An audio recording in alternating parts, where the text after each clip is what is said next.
తాకట్లో ఉన్న బంగారాన్ని విడిపించి ఆ రోజున మార్కెట్ ధర కట్టి మిగిలిన డబ్బును మీకు అందిస్తుంది కొమ్మూరి గోల్డ్.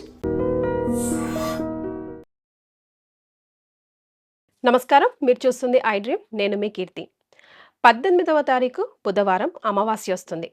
మరి 19 తారీఖా 20 తారీఖా ఉగాది ఎప్పుడు జరుపుకోవాలి? దేవుడి గది కానీ ఇల్లును కానీ ఎప్పుడు శుభ్రపరచుకోవాలి?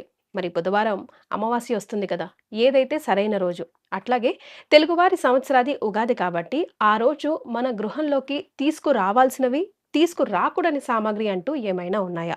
ఈ వివరాలు తెలియజేయడానికి మనతో పాటు ప్రముఖ ఆస్ట్రాలజర్ బ్రహ్మశ్రీ నందిబట్ల శ్రీహరి శర్మ గురువు గారు ఉన్నారు. నమస్తే గురుగారు.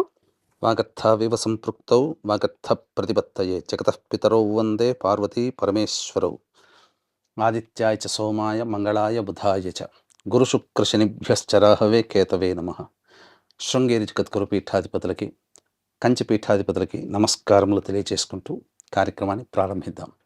గురుగారు, 18వ తారీఖు అమావాస్య వస్తుంది కాబట్టి మరి ఇప్పుడు ఉగాది ఏ రోజు జరుపుకోవాలి? 19, 20 అన్న కన్ఫ్యూజన్ ఉంది గురుగారు. అదొకసారి దయచేసి క్లియర్ చేస్తారా?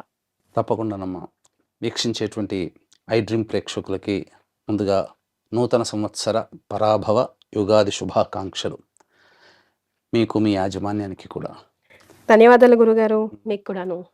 మనకు ఎప్పుడూ లేనటువంటిది ఎప్పుడు కూడా పండుగల విషయంలోనే మనకు కాస్త ఈ మధ్య కాలంలో ఎక్కువగా, అంటే confusion దీపావళి, వచ్చేస్తుంది. జన్మాష్టమి, అలాగే శ్రీరామనవమి, ఇలా కొన్ని సందర్భాలుగా ఏ సమయాలు కాస్త క్యాల్కులేషన్స్లో ఉంటుంది. హ్మ్.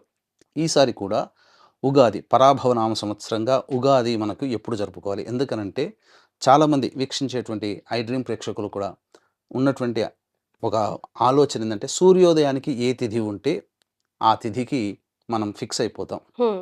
కాబట్టి 18వ తారీఖు రోజున ఉదయం 8 గంటల తర్వాత అమావాస్య వస్తుంది. హ్మ్. 19వ తారీఖు ఉదయం 6:52 వరకు ఈ యొక్క అమావాస్య ఉంది. ఓహో. అంటే సూర్యోదయానికే అమావాస్య ఉంది. హ్మ్. అయితే మనకు అమావాస్య సందర్భంగా మనకు తెల్లవారి మళ్ళీ మనకు సూర్యోదయానికి ఉందా పాడ్యమి అని అంటే హ్మ్. లేదు. ఆహా. కాబట్టి ఈ యొక్క 19వ తారీఖు రోజునే మనం ఉగాది అనేటువంటిది జరుపుకోవాలి. ముఖ్యంగా అమావాస్య ఎప్పుడు కూడా మధ్యాహ్నం వరకు వ్యాప్తమై ఉన్నప్పుడే ఆ తిథిని పరిగణలో. అమావాస్య తిథిగా మనం పరిగణించాలి. ఓకే. కొన్ని తిథులు పూర్తిగా పగలు వ్యాప్తంగా ఉండాలి. కొన్ని తిథులు ప్రదోషకాలానికి ఉండాలి. ఇప్పుడు ఉదాహరణకి చవితి తిథి సాయంకాల ప్రదోషకాలం ఉన్నప్పుడే సంకష్టహర చతుర్థి చేసుకోవాలి, ఉదయం పూట తృతీయ ఉన్న. హుహుహు. అలాగే శివరాత్రికి సంబంధించి కూడా రాత్రి సమయంలో ఎక్కువ శాతం చతుర్దశి ఉంటేనే మహాశివరాత్రి కానీ మహాశివరాత్రి కానీ మనం చెప్పుకుంటామమ్మా. గురుగారు. అలాగే ఈ యొక్క అమావాస్యకి మధ్యాహ్నము వ్యాప్తమై ఉండాలి తిథి.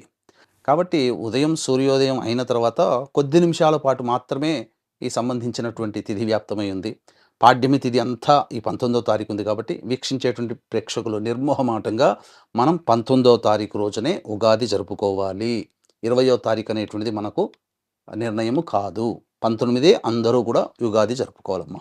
రైట్. గురుగారు, మరి పర్టికులర్ టైం అంటూ పూజకి సంబంధించి ఏదైనా ఉందా? అట్లాగే ఇప్పుడు 18వ తారీఖు అమావాస్య వచ్చేస్తుంది కాబట్టి మరి ఎప్పుడు ఇంటిని కానీ, ఏమన్నా దేవుడి గదిని కానీ, అమ్మవారి దేవాలయంలో ఉన్న చిత్రపటాలు కానీ క్లీన్ చేసుకునే అవకాశం ఉంటుంది? ఎప్పుడు శుభ్రపరచుకోవాలి? మనకు ధర్మ నిర్ణయం ప్రకారము ఇంట్లో ఉన్నటువంటి దేవతా చిత్రపటములు కానీ, అలాగే ఇల్లు ఎప్పుడు పండగ సందర్భంగా ఎప్పుడు శుభ్రపరచుకోవాలి. వారములు కొన్ని చెప్పబడ్డాయి. మంగళవారము, శనివారము నిషేధము, ఆదివారము మధ్యస్థము, హ్మ్. సోమవారము పర్వాలేదు, బుధ గురు శుక్రవారాలు ప్రశస్తము అని చెప్పబడి ఉంది. అయితే మనకు 19 గురువారం అవ్వడము, 18వ తారీఖు రోజున 8 గంటల తర్వాత, ఉదయం 8 గంటల తర్వాత అమావాస్య తిథి ప్రారంభం. అమావాస్య నాడు మనం ఇంటి పూజా సంబంధమైనటువంటి వాటికి మనం నిర్ణయం చేయకూడదు. ఎందుకంటే అమావాస్య తిథి ప్రత్యేకంగా పితృదేవతా కార్యక్రమానికి సంబంధించినటువంటిది. హ్మ్. కాబట్టి ముందుకు ఇంకా తర్వాత 17వ తారీఖు చేద్దామా అంటే చతుర్దశి ఉంటుంది, పైగా మంగళవారం కూడా ఉంటుంది. హ్మ్. మంగళవారం నాడు సాధ్యం కాదు. కాబట్టి సోమవారం రోజున ద్వాదశి తిథి ఉదయం 8 చిల్లర ముహూర్తానికి వెళ్ళిపోతుంది. కాబట్టి త్రయోదశి తిథి ఉంటుంది. కాబట్టి గురుగారు. ఆ సోమవారం రోజున ఇల్లంతా కూడాను చక్కగా ఎటువంటి బూజులు అనేటివి లేకుండా మొత్తం అన్ని గదులలో చక్కగా శుభ్రపరచుకోవాలి. హ్మ్. పూజా మందిరంలో కూడా శుభ్రపరచుకోవాలి. హ్మ్.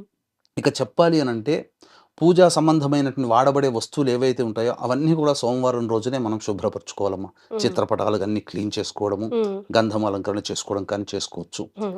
ఇక ఈ సందర్భంగా సోమవారం రోజునే ప్రశస్తమని చెప్పవచ్చు.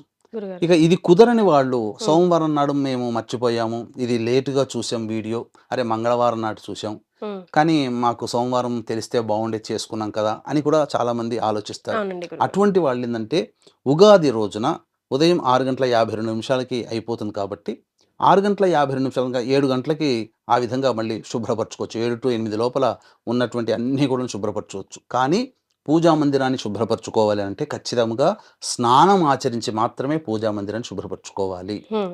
కొంతమంది తెలియకుండా కడిగేది కదా అని చెప్పేసేసని పొద్దున్నే లేచి కడిగేసేస్తుంటారు. ఆ విధంగా చేయకూడదు.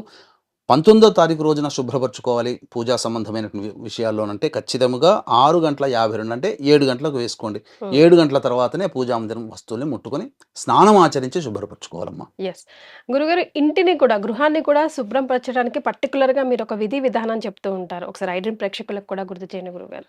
తప్పకుండానంటే ఇంటిని శుభ్రపరచుకునే విధానం అనేటువంటిది ఏంటంటే మన ఇంట్లో ఉన్నటువంటి నెగెటివ్ ఎనర్జీ, ఆ నెగెటివ్ ఎనర్జీ అంతా కూడాను పూర్తిగా తొలగిపోయి పాజిటివ్ ఎనర్జీ రావడం కోసం. అంటే పాజిటివ్ ఎనర్జీ అంటే ఎలా వస్తుంది? నెగెటివ్ ఎనర్జీ పోతే దేవతా శక్తి మన ఇంట్లోకి ప్రవేశిస్తుంది. ఆ దేవతా శక్తి చాలా సున్నితమైందమ్మా దేవతా శక్తి. ఎత్ర శుచిః తత్ర దేవతాః.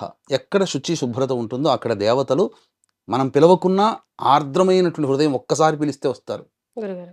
కాబట్టి ఇక్కడ ఈ యొక్క ఉగాది సందర్భంగా మనం ఇంటిని శుభ్రపరచుకునే విధానం అనేటువంటిది మనం ముందుగానే సోమవారం రోజున ఇల్లంతా శుభ్రపరచుకోవాలని చెప్పాం కదా. హ్మ్. ఇక ఉదయాన్నే లేచి కాలకృత్యాదులు 19వ తారీఖు లేచి కాలకృత్యాదులన్నీ తీర్చుకొని ఇంటికి మాత్రము శుభ్రపరచుకునే పూజా మందిరం శుభ్రపరచుకునే విధానాన్ని మనం చెప్పిన విధంగా చేసుకోవచ్చు. ఎలా అంటే ప్రధానంగా ఆ రోజున ఇల్లంతా కూడాను కడుక్కోవాలమ్మా హ్మ్. మంచిగా చక్కగా. హ్మ్. కడిగిన తర్వాత ఈ రోజుల్లో కొందరి ఇళ్లల్లో కడుక్కునే విధానం లేదు కదా గురుగారు. తుడుచుకోవడమేగా.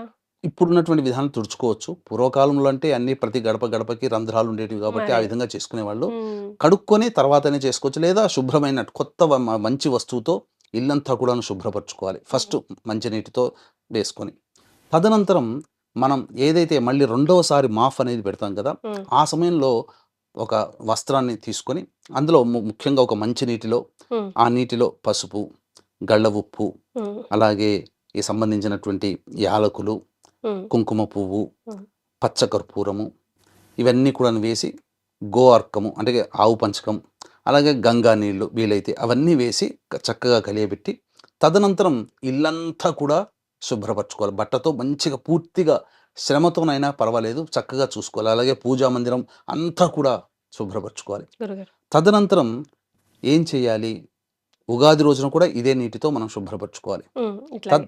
తదనంతరం ఏందనంటే మనకు పూజా స్టోర్‌లో మైషాచి, హ్మ్. గుగ్గిలము, సాంబ్రాణి ఈ హ్మ్. 3 దొరుకుతాయమ్మ. హ్మ్. తలా 50 గ్రాములు తెచ్చుకున్న, తలా 20 గ్రాములు తెచ్చుకున్న అవన్నీ వేసి ఒకదాని తర్వాత ఒకటి లేదా అన్నీ కలిపైనా కానీ మనం ధూపం వేయవచ్చు. హ్మ్. ఈ ధూపం గనక వేస్తే ఏమవుతుందనంటే మొత్తం ఇంట్లో ఉన్నటువంటి నెగెటివ్ ఎనర్జీ అంతా పోతుంది. గురుగారు. అందుకని మీరు గమనించుకుంటే అమ్మవారికి ఇష్టమైనటువంటి కొన్ని ప్రత్యేకమైనటువంటి చండీ హోమాలు కానీ విధి విధానాల్లో చేసేటప్పుడు ఈ 3 ఎక్కువగా అమ్మవారికి చండీ అధ్యాయంలో ఈ 12, 13 అధ్యాయాలు ఇది ఎక్కువగా వాడతారు. హ్మ్. వేసినప్పుడు అమ్మవారు చాలా సంతృప్తి.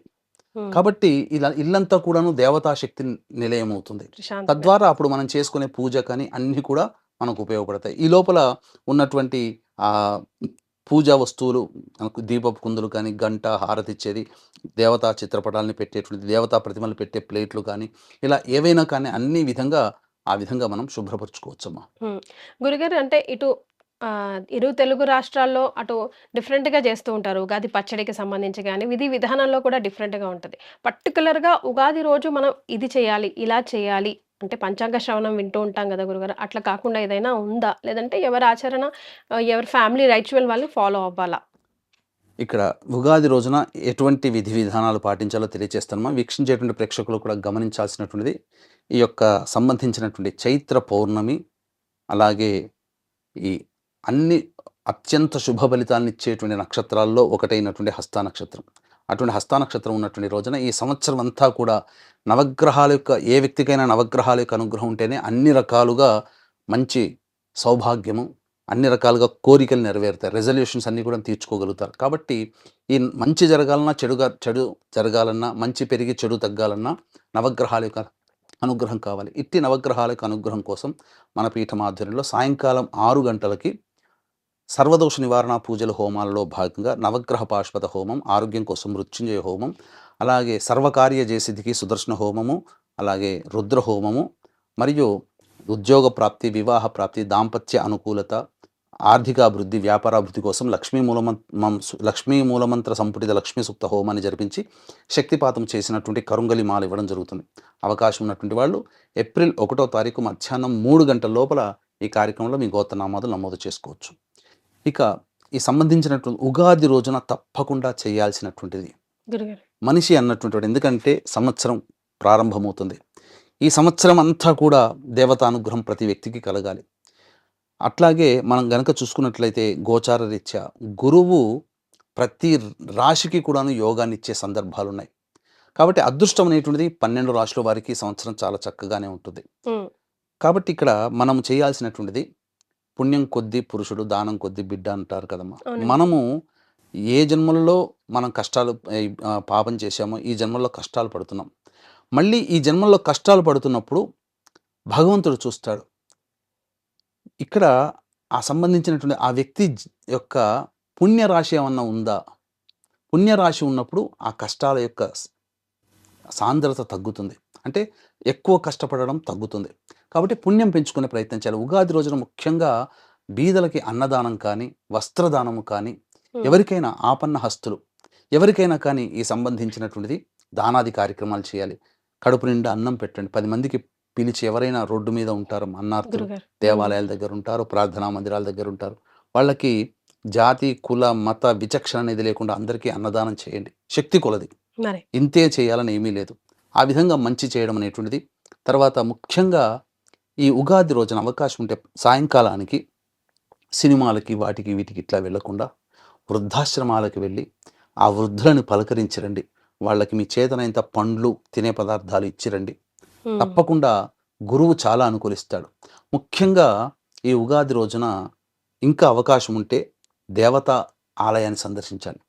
ఏదో జనవరి 1 వచ్చిందని చెప్పేసి మొత్తం క్యూలు కట్టుకుంటూ పోవడం కంటే కూడా అది వాళ్ళకి సంబంధించిన న్యూ ఇయర్, కానీ మనకు సంబంధించినది కాబట్టి మన ఇష్టదేవత దేవాలయానికి వెళ్ళి చక్కగా ఆ దేవత అనుగ్రహాన్ని పొందే ప్రయత్నం, అందరి పేరు మీద కూర్చొని పిల్లా పాపలతో ఆ అర్చనాది కార్యక్రమాలు, దేవుని యొక్క అనుగ్రహాన్ని సంపాదించుకోవడం, అక్కడ కొద్దిసేపు గడిపి రావడం, ఒక పాజిటివ్ వైబ్ అనేది మన శరీరంలో వస్తుందమ్మ.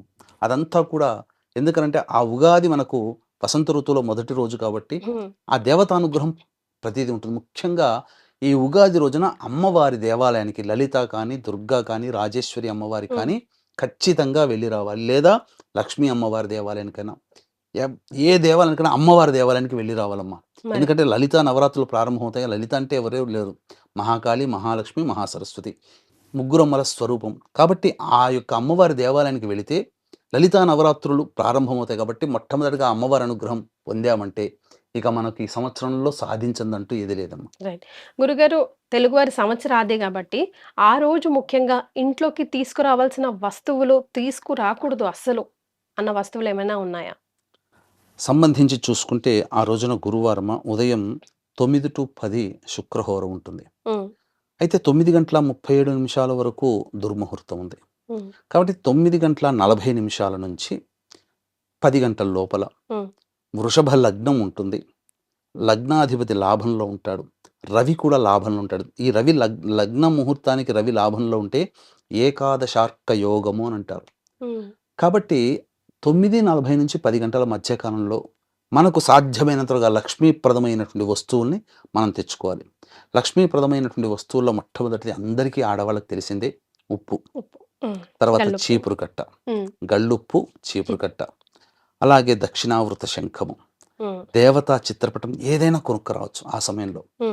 ఎందుకనంటే శుక్రహోర ఉంటుంది. ఆ ముహూర్త సమయంలో ఏదైనా దేవతా చిత్రపటం కొనుక్కోండి, మంచిది, చాలా మంచిది.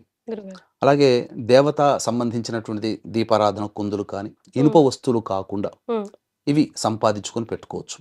ఆ సంబంధించినటువంటి వస్తువులన్నీ తెచ్చుకొని మనం వాడడం కనుక మొదలు పెట్టుకున్నాం. పసుపు ముఖ్యంగా తీసుకోవాలి.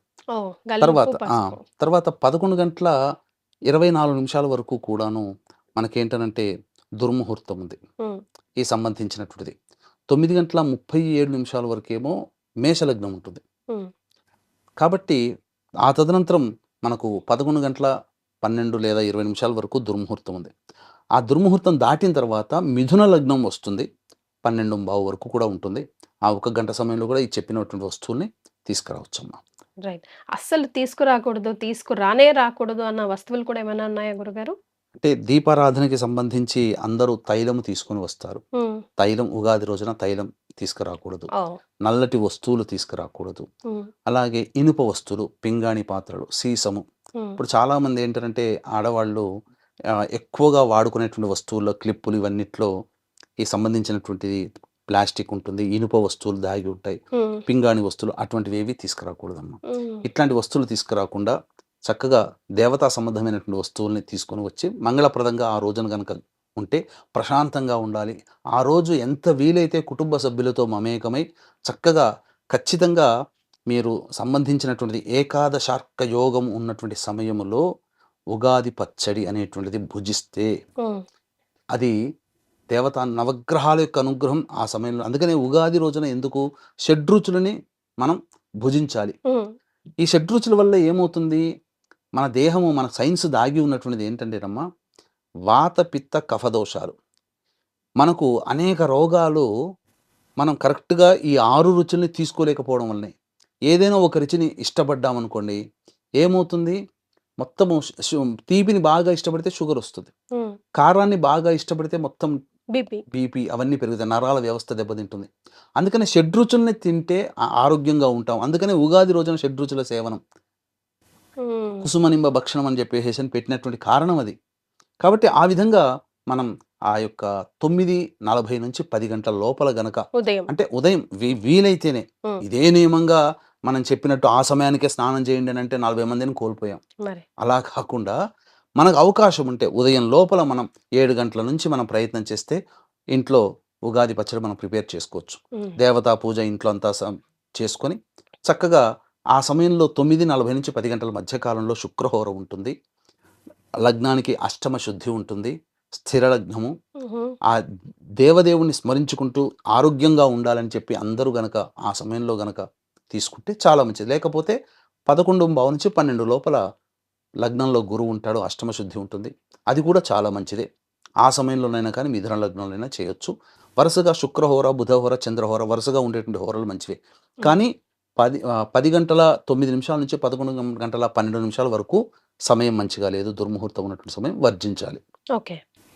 రైట్ గురుగారు. చాలా సంతోషమండి. అంటే ఉగాది ఎప్పుడు చేసుకోవాలి? ఇల్లుని, చిత్రపటాల్ని ఎప్పుడు మనం శుభ్రపరచుకోవాలి? అసలు ఏమి తీసుకురావాలి ఇంట్లోకి, తీసుకురాకూడదు. ఇదంతా పెద్ద కన్‌ఫ్యూజన్ ఉంటది ఎప్పటికి కూడా. అన్ని విషయాలకి సరైన సమాధానం తెలియజేశారు. తప్పకుండానమ్మా. ఈ విషయాన్ని చెప్పినటువంటి వీడియోని మళ్ళీ 1కి 2 సార్లు మళ్ళీ చూసుకొనైనా కానీ, ఆ సమయాలు మీరు చక్కగా పొందుపరుచుకొని, ఆ విధంగా మీరు చేసుకోండి. ఇంట్లో దేవతా శక్తి మీ ఇంట్లో ఉంటుంది. ఈ సంవత్సరమంతా నవగ్రహాల యొక్క అనుగ్రహం కావడం కోసం ఏప్రిల్ 1వ తారీఖు రోజున మన పీఠం ఆధ్వర్యంలో జరిగే సర్వదోష నివారణ పూజల హోమాల్లో అవకాశం ఉంటేనే నమోదు చేసుకోండి. తప్పకుండా మీకు మంచి జరుగుతుంది. సర్వం శ్రీ ఉమామహేశ్వర పరబ్రహ్మార్పణమస్తు. నమస్కారం గురుగారు.